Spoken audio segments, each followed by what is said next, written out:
not quite in Tower Hamlets, are we, lads and lasses? First of all, get down off the ground, you donut. First of all, I want to thank everyone that's come here again today. People spend their long, hard-earned money to make this trip. I can see Scottish flags. I've met someone from Australia. I've met Germany. We've got Pierre who come from Le Bloc in Paris. Representatives from all over the country are travelling here today to make our stand against Sharia law zones which are being promoted in our nation.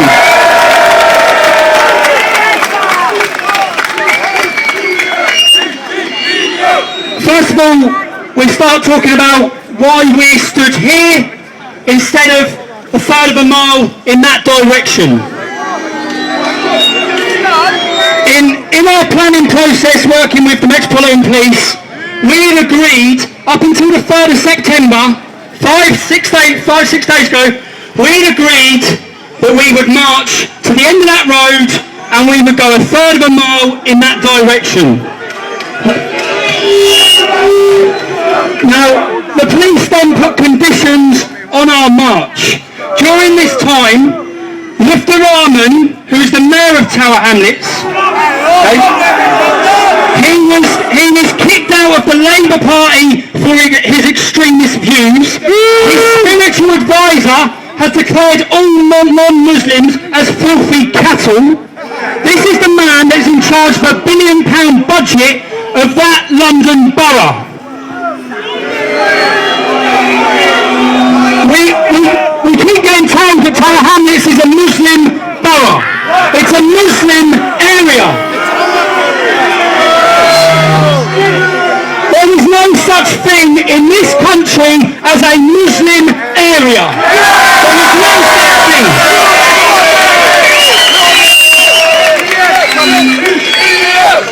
Those streets are streets in our capital city. We are a Christian country which has a diverse population. It is not a Muslim area.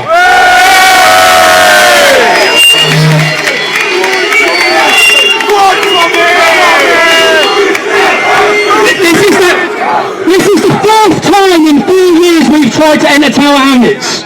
The first time on a demonstration where we had to stand here last time because the Home Secretary banned us. The second time on my stag do when I was with 40 of my friends, we had caused no trouble and the Metropolitan Police Force dragged us all out one by one from a pub. They drove us to different sides and different police stations across the capital. They held us for 4 hours, then they let us go. The next time, whoever watched our charity walk, mine, myself, Kevin, doing the charity walk. Everyone would have seen that some person who probably was working for the police hit Kev Carroll. Now we're in court. We're in court on Wednesday for obstructing police in their duty.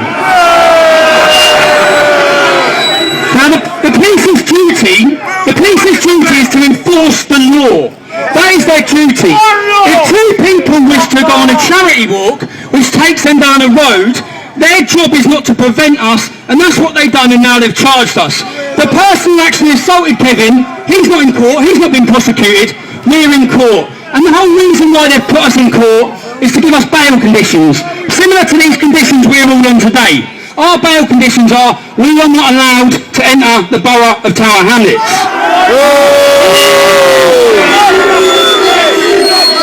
Now, when we went to court, we challenged these conditions. When we had legal advice on Tuesday, our legal advice was that if the people who wish to commit the violence are the counter-protesters, if that is accepted, then the police's job is to enforce our democratic rights to freedom of assembly, our democratic rights, our human rights.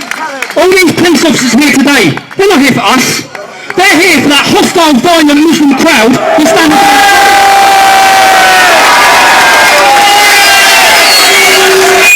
And what we are now seeing in the year 2013, which is a terrifying place where we're at, is that once a community gets a 35% Muslim population, because that's all it is, 65% of that community down there is non-Muslim, once 35% is Muslim, you are not allowed to enter into that community if you wish to criticise Islam.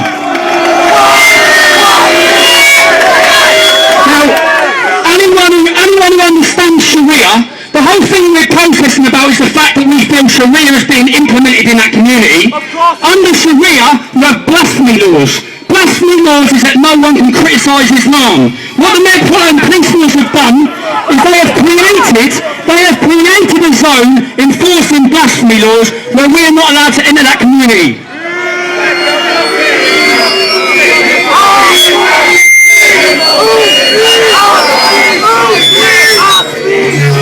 David Cameron, he will not talk about Islam in this country, but he'll talk about it in Syria. He'll talk about it in Syria. David Cameron wants to help the Muslims in Syria. He wants to help the Muslims in Tower Hamlets. The whole time he ignores the Christians in Syria and he ignores the English people in Tower Hamlets.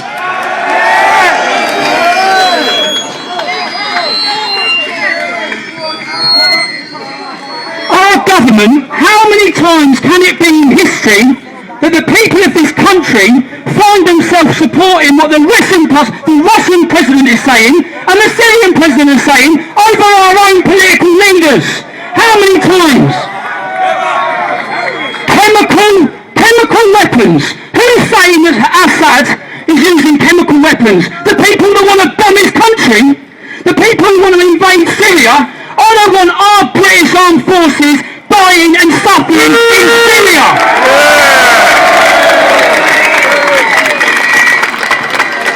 What's happening in Syria is religious. It's to do with sectarianism within Islam. It's nothing to do with us. And what we're seeing, if anyone's seen that video this week, where a van was pulled over, where the rebels that our government want to support, pulled them out of their car and they asked them which sect of Islam they were. Yeah. When they were a different sect, they assassinated them in the back of the head. Now if they're doing that to fellow Muslims, what do you think they're doing to the 10% of Christians that are living in Syria?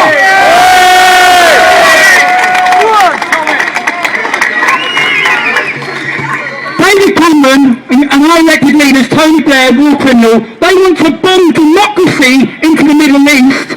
The whole time we're losing our democratic rights in our own country. Our freedoms are under attack. That decision that was made yesterday in the court, it was clearly put out. And what I was surprised that the Metropolitan Police told the truth. I was very surprised they told the truth. They did tell the truth. They said quite clearly they have got no worries with how we will conduct ourselves today.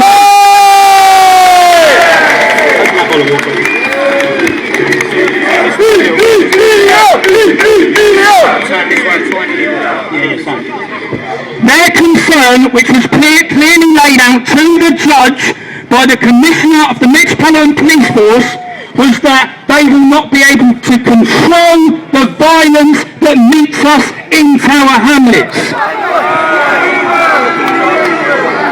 So we now have on record, it cost us, the legal fees for that was £6,000. So far we've raised £3,000. So we're short of the money. We've got on pro bono. It's up to, so we raised £3,000, it's £6,000.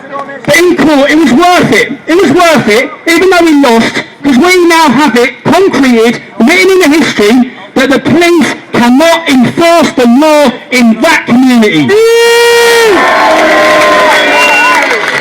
And the reason why we have to challenge this, we can take this to the Supreme Court. If we lose that, we can take it to Strasbourg for the European Court. And the reason why it is so important that we must do this, because if this is happening now in 2013, in 10, 15 years' time, what will it be? You cannot enter Luton, you cannot enter Bradford, you cannot enter Birmingham, because we can't control what the Muslims will do to you.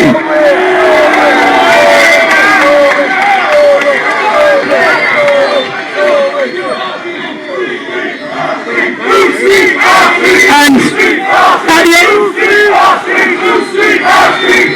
if it hadn't pay, at the end the police put in for costs. So we've got to pay their costs. So, but when the judge was making his order, the judge said that the English Defence League will have to pay their costs. The judge said the English Defence League will have to pay the police's costs. Which I thought, that's alright, because that's not me, yeah? But then Scotland Yard thought it was quite clever to say, no, we want him to pay our costs. So the judge made a judgment that I have 28 days to pay their costs as well. What we're doing now, what I've got to do to raise the money for this, I'm going to do a sponsored walk this Friday. There's buckets going around it too, but you will all be able to donate online, and to raise the money to pay the police's costs, me and Kevin Carroll will do a sponsored walk around the entire perimeter of Tower Hamlets.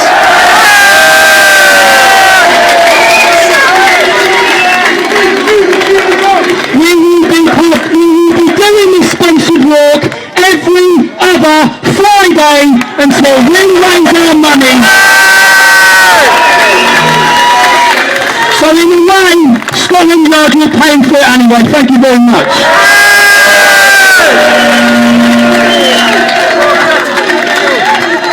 When we talk about Syria, and we talk about who our government wants to support, can our troops really support the people who done 9/11? Can they support the people who done 7/7? The rebels are Al-Qaeda. They are terrorists. And our government are basically puppets for Saudi Arabia. That's what we're seeing. That is the whole reason why we're not allowed in here today, because they're taking away all of our rights whilst they bow to the petrol dollar every time.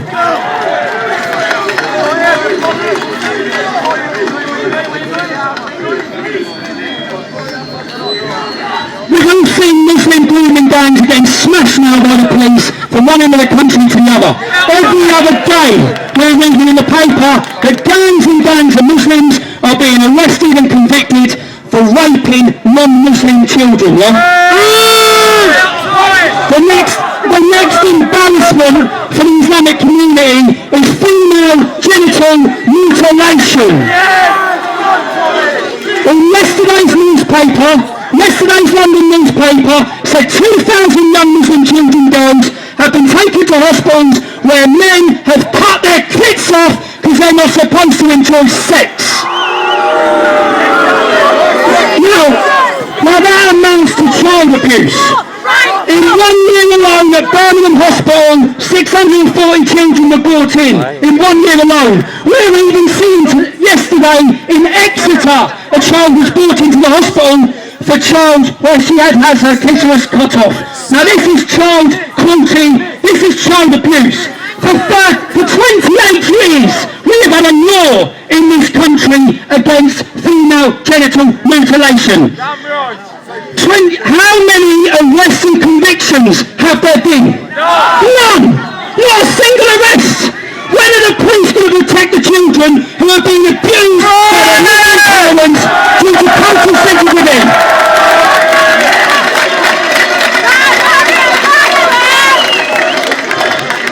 We saw